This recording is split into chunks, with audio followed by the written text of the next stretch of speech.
Baker Street. Do you hear? 221B Baker Street.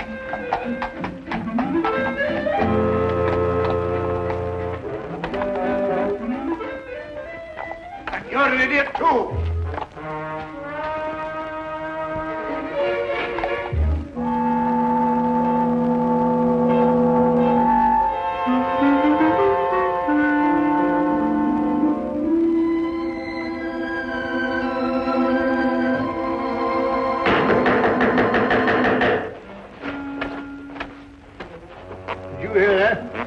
No difficulty. What was it? Well, according to my deductions, I should imagine that someone is at the door. Oh. Well, Watson, won't you see who it is? No, well, I just... All right.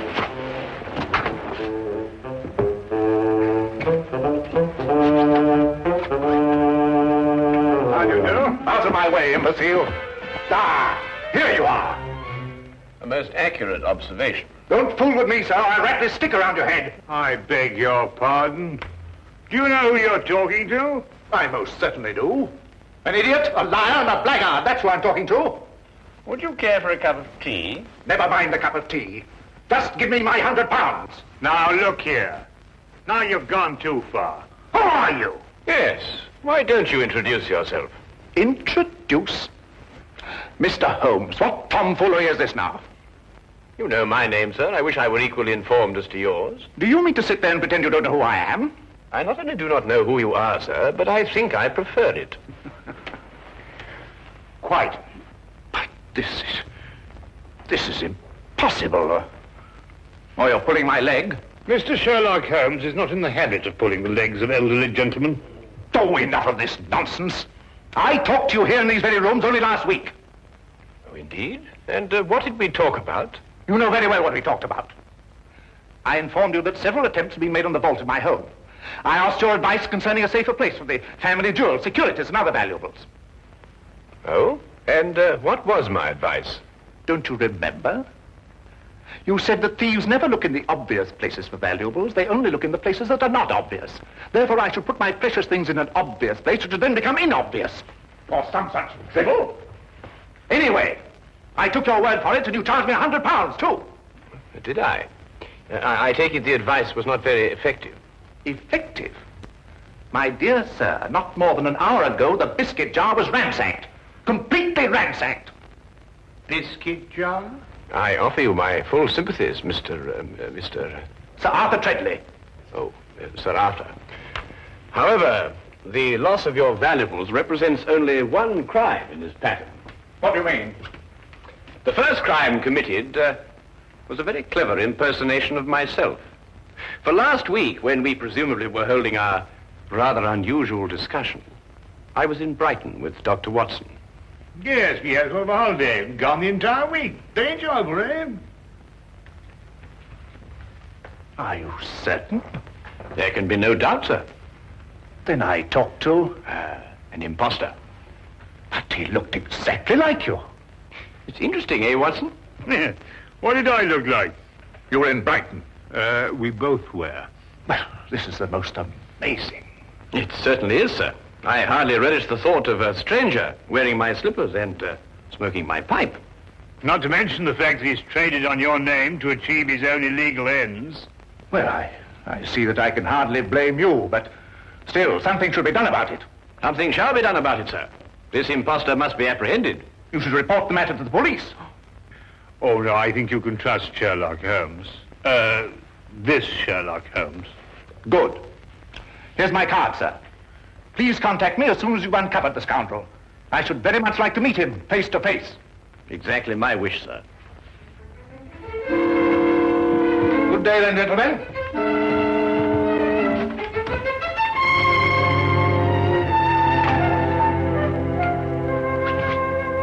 All the nerve, all the impudence breaking in here and pretending to be Sherlock Holmes. I was thinking about that biscuit jar, Watson. I must say my alter ego certainly had a good deal of audacity. He's back. Well, I hardly think so, Watson. Hello, Inspector. Ah, Lestrade. Holmes? Holmes.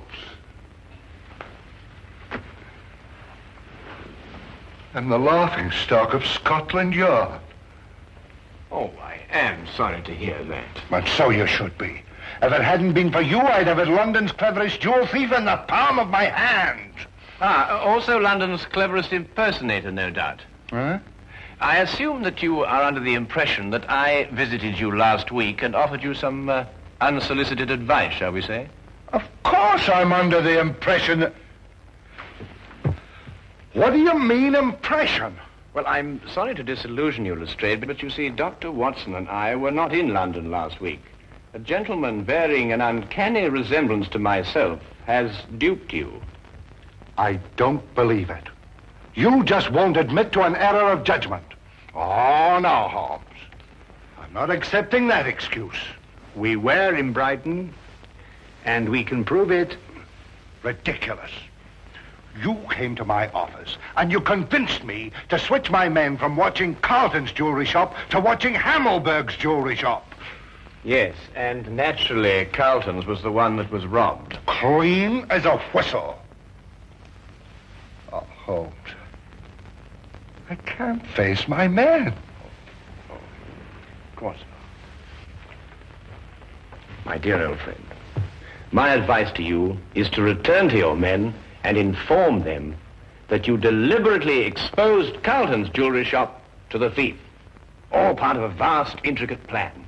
And don't tell them anything more. Well, you think that would work, Holmes? My solemn word. I'll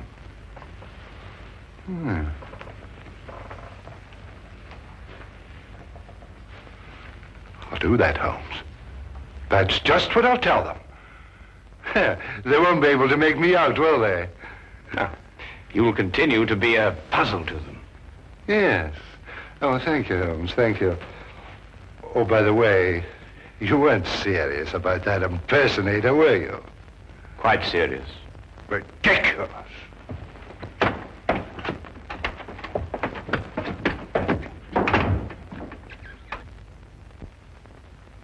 Holmes, this is getting worse and worse every minute. I dread to hear another knock on the door. Well, I think our man was busy enough for 1 week, don't you, Watson? Well, I hope so. Well, what are we going to do now? Well, to catch an impersonator, it may be necessary to bait the trap with a piece of imitation cheese. What? I say, Holmes, must we continue with this ridiculous act? Absolutely essential. Well, I don't feel very dignified. Dignity is not the issue, Watson. It is justice and revenge. How long do we go on for? Well, until the right man calls on us. Look here, we've already seen dozens of diplomats and reporters. Are you sure none of them was the right man? Quite sure, Watson. But I have every confidence our man will call on us before very long. Sooner or later, he must see for himself the fabulous Maharaja of Gandor. And to say nothing of the Maharaja's fortune in jewels. Well, I wish I was still plain Dr. Watson. Mr. Hadley Bellingbrook of the London Weekly News desires an audience with the Maharaja. Very well, ask him to wait for a moment. That's all right, Watson.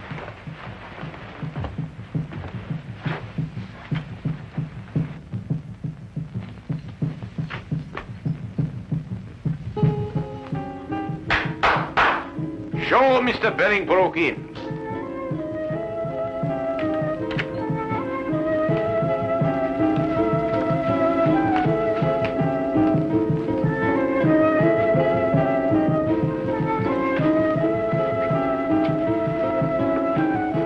I am Afan Turman, the Grand Vizier to the Maharaja. We welcome you. How do you do? Please to follow me. The Maharaja of Gandor, Mr. Bellingbrook. Would you state purpose of visit? Well, I'd like to get an interview with the Maharaja for my newspaper.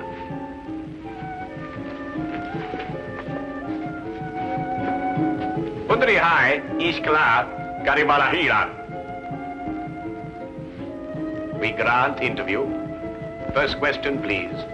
Well, actually, I wanted to do what we in London call a feature story. Naturally, I know that every newspaper has already covered the fact that the Maharaja is honoring us with a visit. I thought, therefore, that we might have, well, just sort of an informal chat. Very interesting. Very interesting. We grant an informal chat. Thank you. Your Highness, the population of London has heard a great deal about your jewels. I wonder, would you tell me what their value is? You may say for publication that the Maharaja's jewels are worth well in excess of £500,000. I see. And would the Maharaja consent to reveal to us just how he protects such a vast fortune? The Maharaja retains 30 men whose sole task it is to guard the vast wealth. Very interesting. Yes, but it is not the fear of theft that disturbs the Maharaja. Oh? May I inquire just what it is that disturbs the Maharaja? Mr. Berrybrook, we are faced with a delicate situation. May we take you in our confidence? Oh, yes, of course. Well, the truth is that the Maharaja's daughter is in love with a young Englishman. I had no idea. It is all too true, but we are plagued with doubts. Doubts? Yes. We would like to know if the young man is sincere in his affections, or, as you might term it, is he a fortune hunter? So you see, to most men, £500,000 is a fortune. That is a serious problem. Indeed, we would ask you in the greatest confidence if you could recommend to us a private individual who could carry out some discreet investigations into the young man's background and motives, eh? Have you not heard of Sherlock Holmes? Sherlock Holmes? No. The name falls strangely on our ears. I assure you, sir, the man is a master in matters of this nature. Then perhaps he is the one we seek. I'm sure he would be delighted to assist you. However, he is quite busy. I can't say exactly when he will be available. Then perhaps, you could manage to have a word with him and persuade him to give us an interview. Indeed, I shall. I will inform you the moment that he's in a position to accept the Maharaja's problem. We will be present when the time comes. You have been of great assistance. Already you have lightened the royal burden. You will find Mr. Holmes most helpful. There is no secret, however intimate its nature, that you cannot entrust to him. Oh, indeed, indeed. As we say in our country, a wise man is a quiet man. Oh, most true. And now, may I ask the Maharaja another question? No, please, please. The Maharaja is fatigued with the interview. The Maharaja bids you good day. Oh, yes, yes, of course. Your visit has been most pleasing to us. Good day, Mr. Bellingbrook.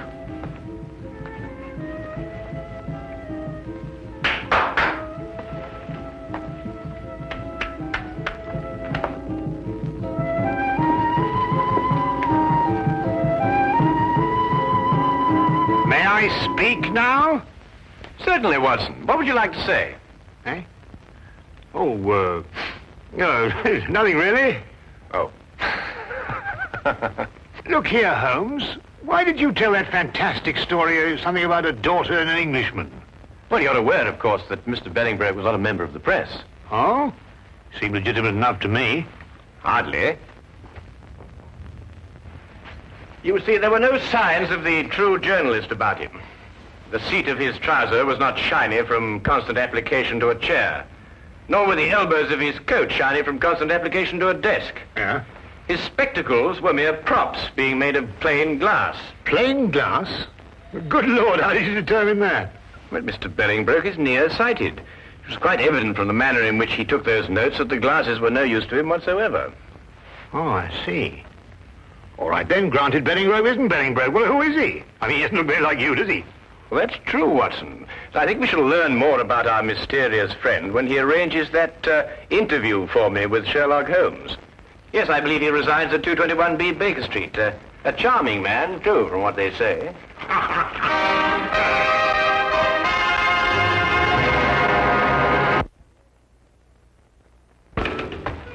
Cabby? I say, Holmes, you did say we were just going through the motions of leaving the city. Yeah, correct. But, well, hey, where are we actually going? Well, straight back to our rooms at the hotel, where you will get out of your clothes and resume your instant characterization of the Maharaja of Gandor.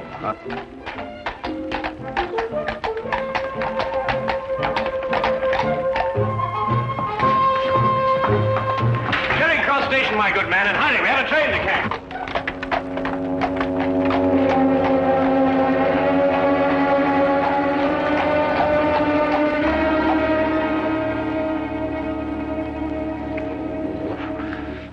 I wish they wore bowlers. Yeah, let me help you.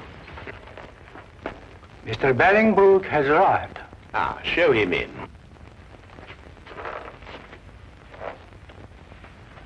Maharaja. Huh?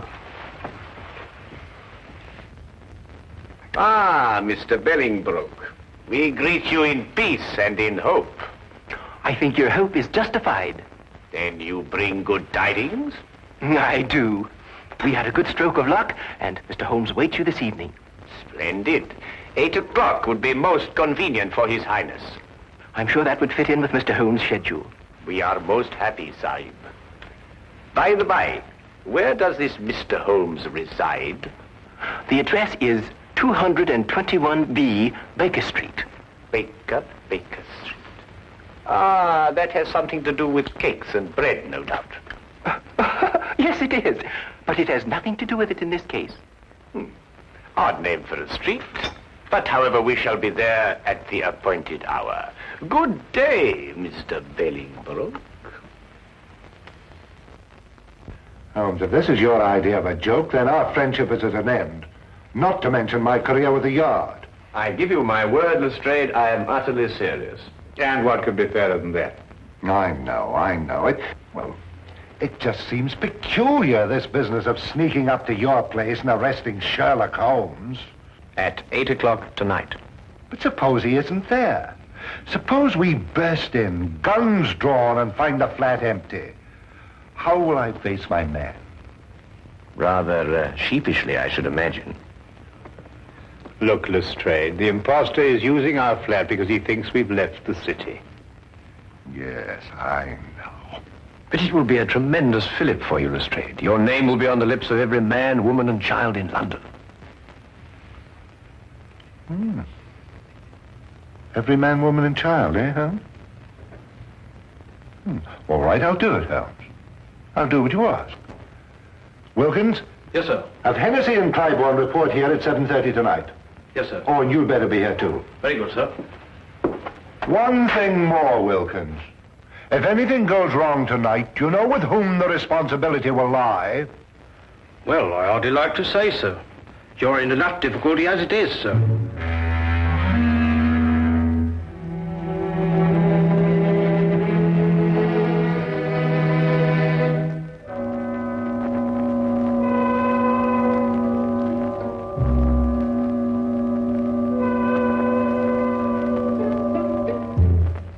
It will be necessary to surprise our unwelcome guest. Of course. I suggest, therefore, that we gather one by one in the hallway of the house. Watson, you stroll by first and then duck in. Right. Next Lestrade, then Wilkins, and finally myself. What about Clybourne and Hennessy? Hennessy, you ought to go around the corner and station yourself at the back of the house. And mind, keep a good lookout. And Clybourne, you remain here and watch the front of the house. Now, is everything understood? Good. Then let's be off.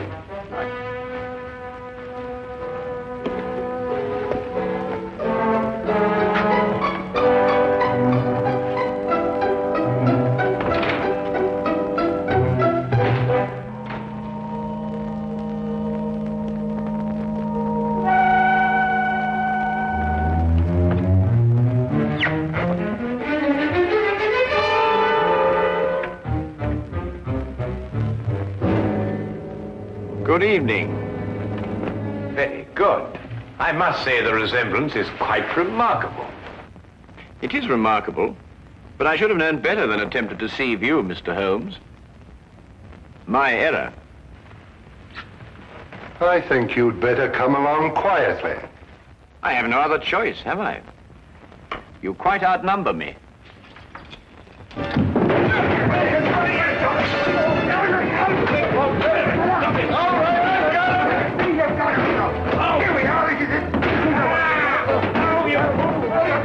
Fools!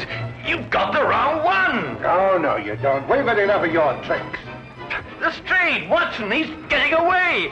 Let me up. Let you up, give you another chance to escape, my You'll pardon me, gentlemen, but I believe you're sitting on the real Mr. Holmes. What makes you think so, Wilkins? Well, if he's the imposter, where is the real Mr. Holmes? Yes, of course, you idiots. The real Holmes would run away. There should be two of us. Oh, my goodness, he's right. I'm most terribly sorry, Holmes. There's no time for all that now, Watson. Please, come on.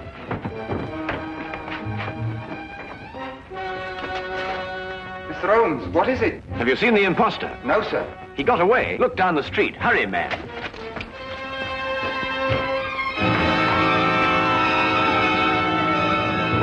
Don't move. Cliburn, what are you doing? Why, Mr. Holmes just told me that the imposter... Oh, my goodness. Where did you see him, Cliburn? Right at my post. I don't know which direction he took. Well, he can't have gone very far. Yeah, what's that, Watson? Why, it's Putty. Mr. Holmes, Alfred. how did you get here so quick? Alfred, where was I when you last saw me? Right, down the street quite a way. And which direction was I going? Don't you know, sir? No, that's why I'm asking you. Tell me quickly. Why, it looked like you was cutting over the red line. Thank you, Alfred, for your assistance. I said hello, but you acted like you didn't even know me.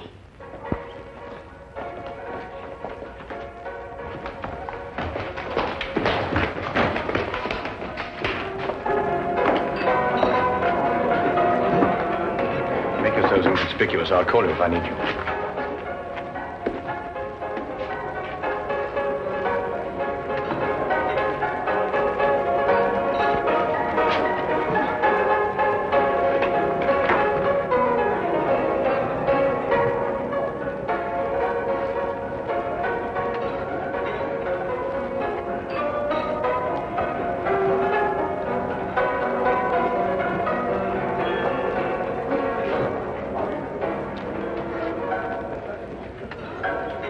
Meet again, Mr. Bellingbroke.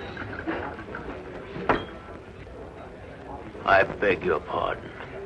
Disagreeable stuff, Putty, isn't it? The way it sticks to everything. Your hand at cut. No, I wouldn't advise you to do that. There's no point in trying to run away again. You see, there can be no possible confusion between us this time.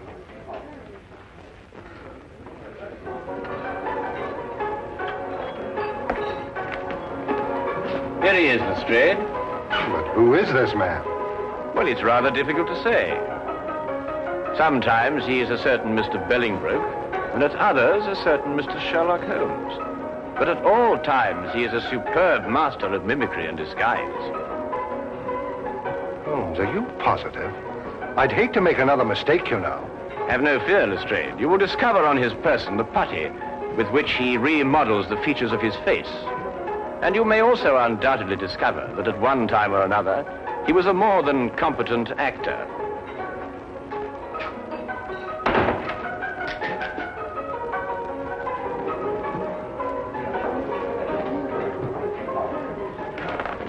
But Holmes, I still... All right, all of you. Now move in. Come on, Tony, we can make a break for it. Just in the nick of time, Charlie boy. Here, give me the gun. Thank you. Now, won't you sit down opposite your partner? Aren't you Tony Simmons? No, I am Sherlock Holmes. And this, in yet another disguise, is Tony Simmons. And this is Inspector Lestrade of Scotland Yard, Dr. Watson, Sergeant Wilkins, and Officer Cliburn. Now, is everything quite clear? Wilkins, give me a hand. My head feels quite light.